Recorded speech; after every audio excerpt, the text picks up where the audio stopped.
Hello. We're going to run through a quick example of how to use COBOL copybook files and Python to parse some fixed width data. Essentially, we're going to ETL some fixed width data into JSON. So let's get going. First, I'm using a Python module called Stingray. Stingray has the ability to parse COBOL copybook files. So that looks like this. In this file, I'm defining two data elements. This county cross-reference record with a bunch of fields and the header record. So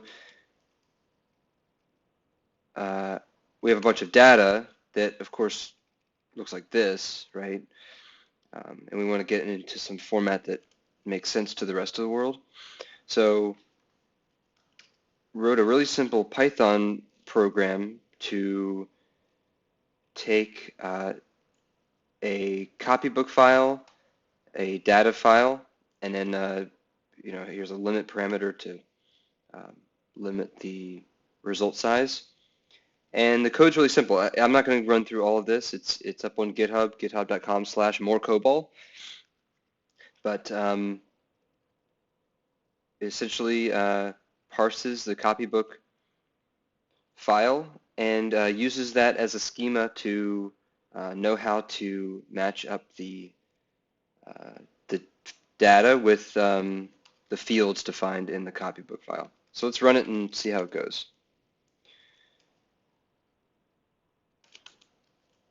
We're going to run our Python script. The first argument was the copybook file.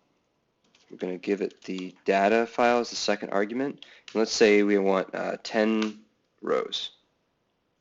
So we get this nicely formatted JSON output that's way better than the input file for our human eyeballs. So we can read this. It's nicely split out and formatted. Now if I want to just say pipe this, or sorry, redirect this into a file, a JSON file maybe. We can do that.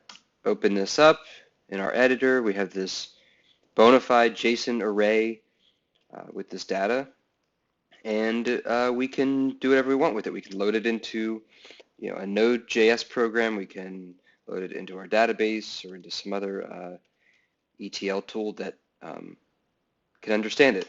So pretty useful tool here, pretty easy to set up. It just takes just a couple minutes, and you can get going migrating your old COBOL stuff into the modern world.